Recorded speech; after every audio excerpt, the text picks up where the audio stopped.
Hello, welcome to the second video in the Sugar-Free Adventures series. I'm Sandy Kumskov. I'm a reformed sugar freak and I'm very passionate about helping everybody else learn what I've learned. I wanted to start today by looking at 5 ways that sugar's damaging your health. The first way is it lowers your immune system, so that makes you more prone to all kinds of infections. The second way is it assists the overgrowth of candida. Candida is a fungal infection that just overgrows in the body, and sugar really feeds it, and it causes all kinds of nasty side effects. Sugar can also aggravate the symptoms of PMS, and if you have any PMS symptoms, I'm sure you know exactly what I'm talking about. Sugar can also cause premature aging. That seems to be something that most of we women like to slow as much as possible. The thing that I wanted to take a look at today is that sugar can really decrease your emotional stability, and the first time that I really understood what sugar does to mood was when I read the amazing research by Dr. Kathleen de Maison that she wrote up in a book called Potatoes Not Prozac.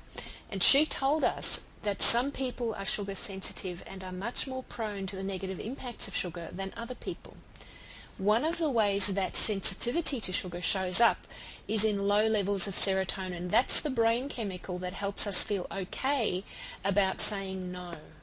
And that's saying no to people who want us to do stuff, and also to doing things that feel good and ignoring the things that don't, even if they're things we have to do to keep our lives or our health together. It's what's called low impulse control.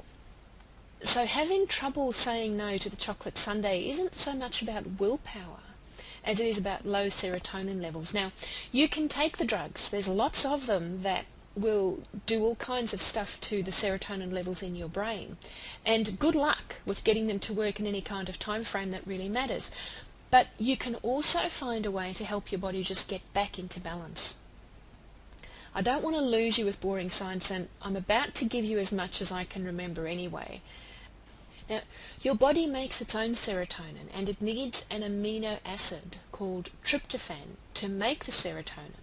And your body also makes tryptophan from proteins. So the first thing you have to do is eat protein. Tryptophan can have a hard time getting into your brain though, unless you also have insulin in your blood to make it easier for the tryptophan to get into your brain.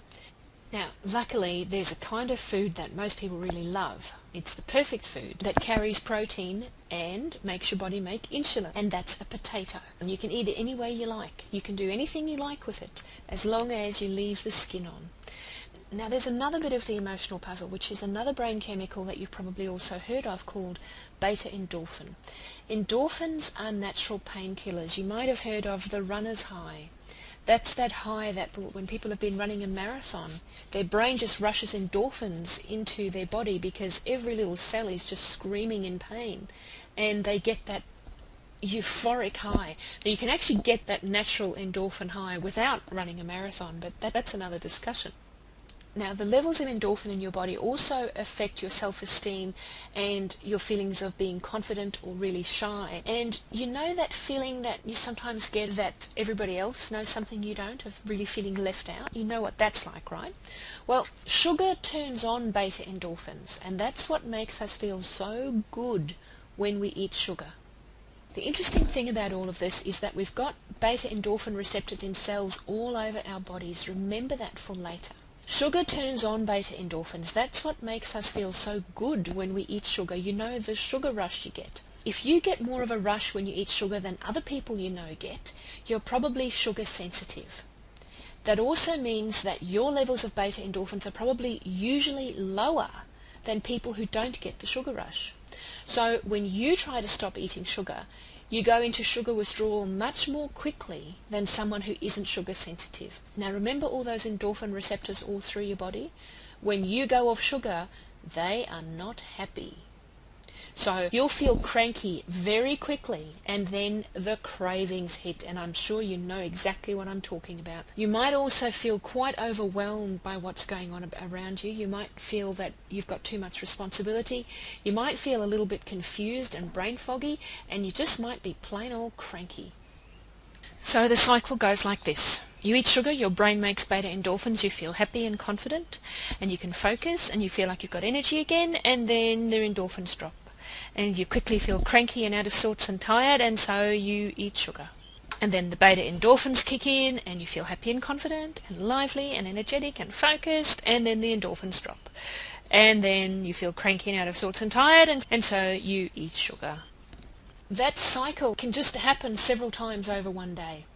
And the longer you've been using sugar, the more likely it is you need to boost it up quite a few times during the day. Now, it's not your fault you're in the sugar addiction cycle, because we're all introduced to sugar at a very young age. And everybody around us uses lots of sugar. But it is your choice about whether you continue it or not. And I want to say good on you for even sitting through this video, because when you're in the middle of sugar addiction, you can't imagine how life can be without it. What made me take another look at all of this was that I was in a place where I felt so compelled by the results I'm seeing with the women who are doing all my Body Bliss courses that I just had to get more energy from somewhere to keep doing the work. And I knew from my reading of Potatoes Not Prozac years ago now, and I think it was in 2000 she released it, but I knew that sugar was a big part of the reason that I was feeling lethargic and foggy-headed and so scattered, and making any kind of progress was just tough. It was really tough. It felt like wading through mud, to be perfectly honest. Now, remember in video 1 I said that it never made sense to me to give up sugar, because I know that sweet is one of the flavors that we need. I found the final piece of the puzzle, and it was just what I needed to actually get me off the white pony and stay off it. It's nearly 3 months since I quit sugar, and I know it's for the last time. I've been all through the Christmas holiday period, and I've had, maybe 2 or 3 little individual chocolates, and I know it's hard to believe, but they were awful. Everybody I know knows me as the chocoholic. This little picture could have been drawn for me, because there was no such thing as too much chocolate. There was no such thing as too sweet. Very few people would believe that I'm saying chocolate really doesn't taste good. So I can hardly recognize myself, but I do love what I'm feeling. I love what I'm discovering. There was no bigger sugar addict than me. I have had a sweet tooth as long as I can remember, and if I can get off it, you can get off it. And I promise you, if it takes white knuckles to get off sugar, I would not have been able to do it, and you won't have to do that either. So watch your email in the next day or two for the next video, and we'll go into a little bit more detail. So I'm Sandy Kumskov. I'm the Reformed Sugar Freak. Thank you for watching, and I look forward to catching up with you again in a couple of days.